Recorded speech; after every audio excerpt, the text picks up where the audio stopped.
Why does the world seem so irrevocably broken, torn apart by conflict, chaos, and suffering that drown out any whisper of hope? Why do the endless scroll of news feeds, the polarized battles on social media, and even the struggles in your own life paint a picture of a reality fractured beyond repair? Alan Watts, the 20th century philosopher who wove Eastern wisdom with Western curiosity, saw through this veil with a clarity that both comforts and challenges. He taught that the world isn't broken. Your perception is, shaped by a mind that slices reality into fragments, mistaking the natural dance of life's opposites for a fatal flaw. Rooted in Zen, Taoism, and a playful rebellion against Western dualism, Watts argued that what you see as brokenness is the universe's vibrant flow, misjudged through the lens of separateness, control, and rigid expectations. Today, we embark on an expansive, transformative odyssey through Watts' philosophy to unravel why your perception casts the world as shattered and how to reframe it as a dynamic, interconnected whole. We'll uncover 4 pillars that expose the illusions distorting your view, then forge 4 powerful tactics to shift your perspective, turning despair into wonder, alienation into connection, and chaos into meaning. This is not a call to dismiss suffering or deny pain, but a map to see the world anew, embracing its paradoxes with wisdom, courage, and joy. Prepare yourself. Watts' insights demand you release cherished beliefs, face the mystery of existence, and dance with the rhythm of life itself. The first illusion is that you stand apart from the world, a lone ego battling a hostile or broken reality, disconnected from its pulse. Watts, drawing from Taoist and Zen teachings, taught that the self is not an isolated fortress, but a process, a wave inseparable from the ocean of existence. This sense of separateness, me against the world, breeds alienation, making every crisis, from wars to personal failures, feel like proof of a fractured universe. Carl Rogers' person-centered psychology supports this, showing that isolation fuels distress, while connection fosters well-being. Neuroscience, like Lisa Feldman Barrett's research on constructed emotions, reveals that your brain builds perceptions from cultural narratives, often reinforcing a divided worldview shaped by us versus them. In ancient China, Zhuangzi's dream of being a butterfly blurred the line between self and world, questioning whether he was a man dreaming of a butterfly or a butterfly dreaming of a man, dissolving the illusion of separateness. In the 17th century, Baruch Spinoza's philosophy echoed this, arguing that we are modes of a single substance, nature, or God, our sense of division, a misperception that breeds conflict. In the 20th century, Rachel Carson's Silent Spring awakened environmental consciousness by showing humanity's deep interconnection with the earth. Her work, a call to see ourselves as part of nature, not its adversary. Today you feel this illusion when you doom scroll social media, seeing others as enemies in political or cultural debates, or envying influencers' curated lives, perceiving a world split by division.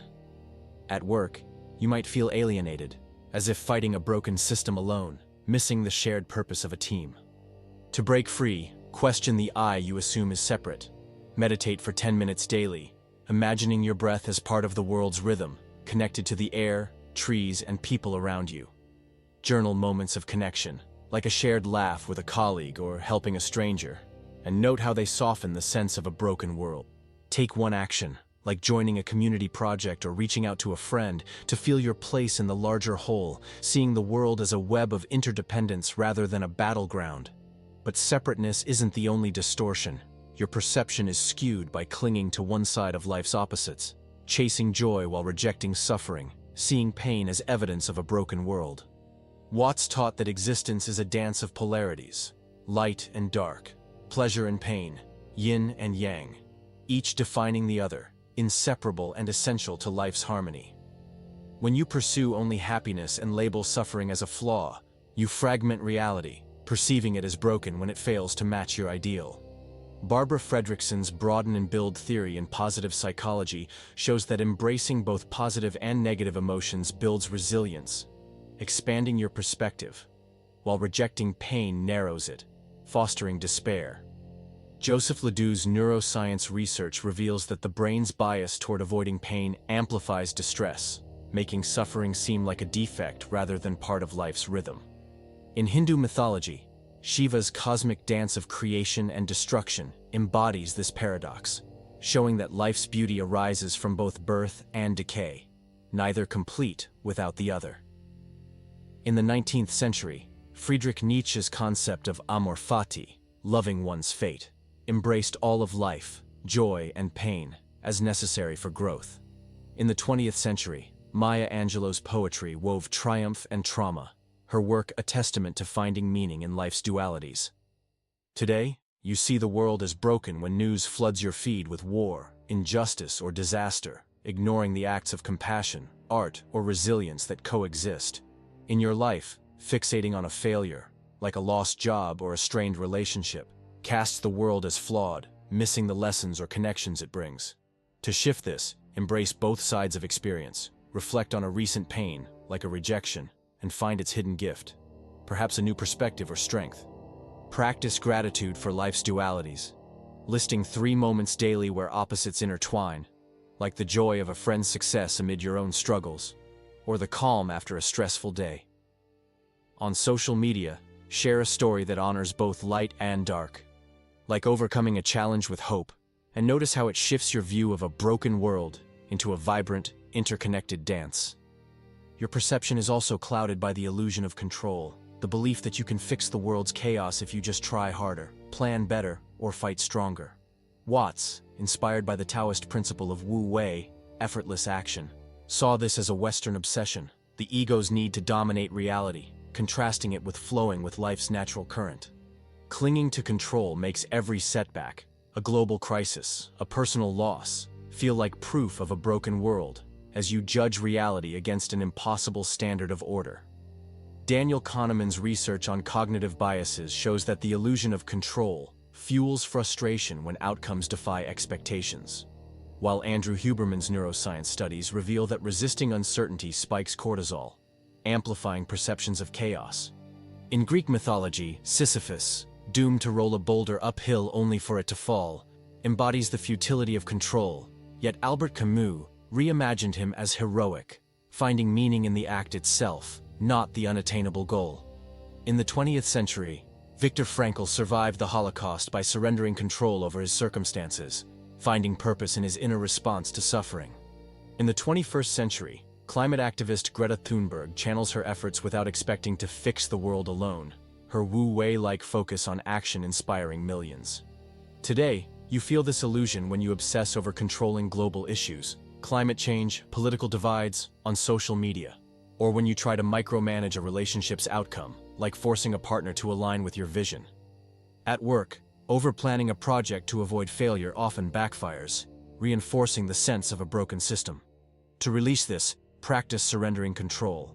List 3 things you can't change, like a coworker's attitude or a news cycle, and accept them without resistance. Experiment with Wu Wei by acting with intention but letting go of rigid outcomes, like planning a meeting but embracing unexpected ideas. Journal weekly on moments you tried to control, and take one effortless action, like trusting a conversation's natural flow, noticing how it softens your view of a broken world into one of fluid possibility. The final illusion is that the world's brokenness is an objective truth, a reality you see clearly, when in fact your perception is filtered through cultural, personal, and psychological lenses. Watts described reality as a Rorschach blot, a canvas shaped by your interpretation, not a fixed state of chaos or order. Solomon Asch's social psychology studies show that societal narratives, media, peers, traditions, mold your view of reality, often casting it as flawed to drive consumption or conformity. Lisa Feldman Barrett's neuroscience research confirms that perceptions are constructed, not universal, built from learned patterns and expectations that can be reshaped. In Buddhist mythology, the Buddha's enlightenment came from seeing through the illusion of a fixed reality, realizing that suffering arises from misperception, not the world itself. In the 20th century, Albert Einstein's theory of relativity reshaped physics by challenging absolute notions of time and space, showing that perception defines reality. In literature, Toni Morrison's novels, like Beloved, reframed pain and history through a lens of resilience, revealing beauty in a world seen as broken. Today, social media amplifies narratives of a fractured world. doom-scrolling posts about crises or polarized arguments, making chaos feel universal. In daily life, you might perceive a broken workplace due to stress or conflict, overlooking the collaboration, creativity, or purpose within it. To counter this, question your filters. List 3 societal narratives like "the world is getting worse" or "success equals perfection," and trace their sources, such as news or cultural norms. Reframe a broken situation, like a family dispute, by finding its positive aspects, such as a chance for deeper understanding. Seek diverse perspectives. Read a book from another culture, listen to a podcast with opposing views, or talk to someone with a different life experience, and journal how these broaden your lens, revealing a world not broken, but multifaceted. You now see the trap of perceiving a broken world. It stems from a sense of separateness, as Zhuangzi's butterfly dream and Spinoza's philosophy dissolved. From clinging to one side of opposites, as Shiva's dance, Nietzsche's Amor Fati, and Angelo's poetry revealed. From an illusion of control, as Sisyphus, Frankl, and Thunberg learned, and from mistaking subjective perception for truth, as the Buddha, Einstein, and Morrison showed. But this is only the beginning. Watt's philosophy offers a path to reframe your perception, transforming despair into wonder, alienation into connection, and chaos into a vibrant whole, a journey that demands courage to release rigid beliefs and embrace life's mystery. The first step is to cultivate interconnectedness, seeing yourself not as an isolated self, but as part of the world's ceaseless flow. Watts taught that you are a process, like a wave in the ocean, inseparable from the universe, a view echoed in Carl Rogers' work, which shows that connection reduces distress and fosters meaning. Richard Davidson's neuroscience research on mindfulness demonstrates that practices fostering interconnectedness calm the brain's stress circuits, shifting your perspective from division to unity. In the 13th century, the Sufi poet Rumi dissolved the self into the divine. His verses like, "Beyond ideas of wrongdoing and right-doing, there is a field," inviting unity with the world. In the 20th century, Martin Luther King Jr. spoke of an inescapable network of mutuality, his activism rooted in seeing humanity as one. In your life, cultivate this by noticing your impact, how a kind gesture ripples to others, like helping a coworker or sharing a meal. On social media, engage authentically, commenting with support or sharing a story of connection, and journal how these acts shift your view of a broken world. Meditate 15 minutes daily, visualizing your breath as part of the Earth's cycle, connected to air, trees, and life. And take one action, like volunteering or reconnecting with a friend, to feel your place in the whole, seeing the world as a web of interdependence, not a fractured mess. Next, embrace the dance of opposites, accepting that joy and suffering, light and dark, are inseparable threads in life's tapestry. Watts saw existence as a play of yin and yang, where each polarity defines the other, and rejecting one distorts your perception of reality as broken. Barbara Fredrickson's positive psychology shows that embracing all emotions builds resilience, expanding your capacity to see life as whole, while Joseph Ledoux's neuroscience research suggests that processing both positive and negative emotions reduces distress, grounding you in reality's fullness. In Chinese mythology, the dragon and phoenix symbolize this harmony, their interplay of strength and grace reflecting life's balance. In the 20th century, Khalil Gibran's The Prophet taught that joy and sorrow are intertwined, each deepening the other's meaning. In modern times, Malala Yousafzai's advocacy weaves hope and pain, her survival of violence fueling her mission for education. In your life, when you face a setback, like a relationship conflict or career stall, reflect on its hidden gift, perhaps resilience or a new perspective, and balance it with a moment of joy, like time with loved ones or a creative pursuit. On social media, share a post that embraces both sides, like a story of overcoming hardship with hope, and note how it resonates with others. Practice gratitude for life's dualities, listing 5 moments daily where opposites coexist, a tough day followed by a warm conversation, or a failure that taught strength, and see the world's brokenness as a dynamic, vibrant dance. You must also practice Wu Wei, the Taoist art of effortless action, letting go of the need to control the world's chaos. Watts described Wu Wei as acting in harmony with life's flow, not forcing outcomes, a principle supported by Mihaly Csikszentmihalyi's flow theory, which shows that immersion in the present reduces stress and enhances fulfillment.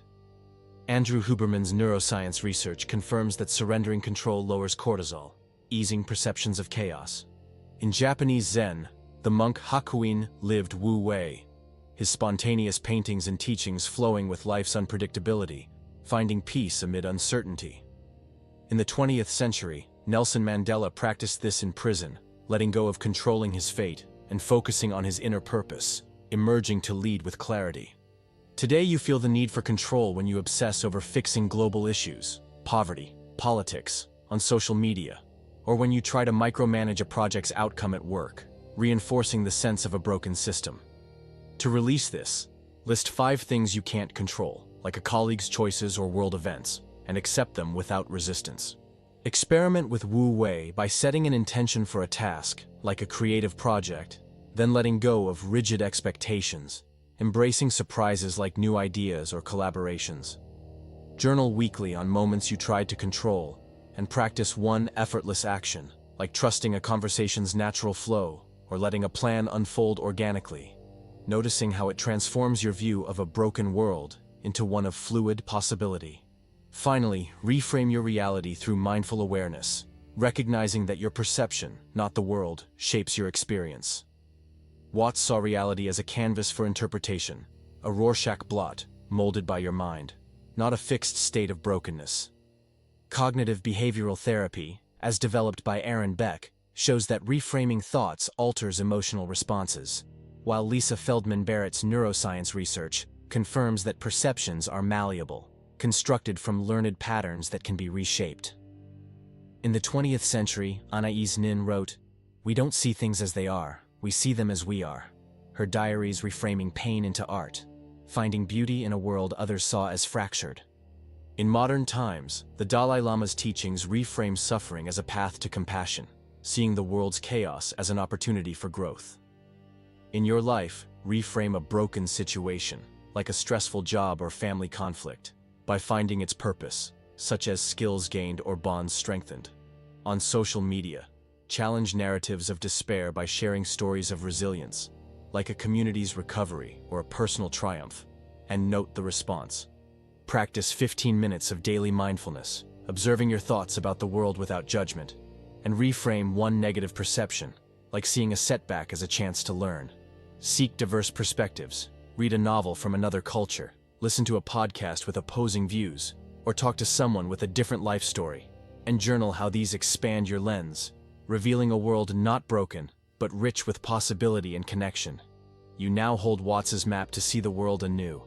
Its brokenness stems from a sense of separateness, as Zhuangzi's butterfly dream, Spinoza's philosophy, and Carson's ecology dissolved. From clinging to opposites, as Shiva's dance, Nietzsche's Amor Fati, Gibran's wisdom, and Yousafzai's advocacy revealed. From an illusion of control, as Sisyphus, Frankl, Mandela, and Thunberg learned.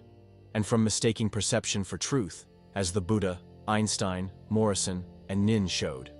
Through Watts' tactics, you can cultivate interconnectedness, like Rumi's poetry and King's mutuality.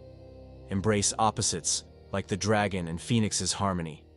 Practice Wu Wei, like Hakuin's Zen and Mandela's purpose, and reframe reality, like Nin's art and the Dalai Lama's compassion.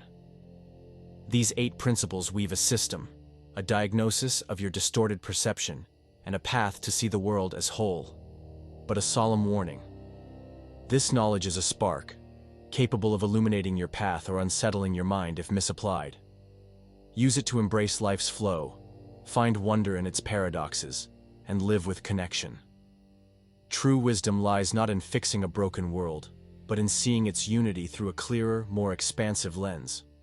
In the comments, share which principle feels hardest to apply and why. If this journey through Watts' wisdom resonates, subscribe to keep exploring life's mysteries. And if this truth sparks something in you, you're like signals that must reach more hearts.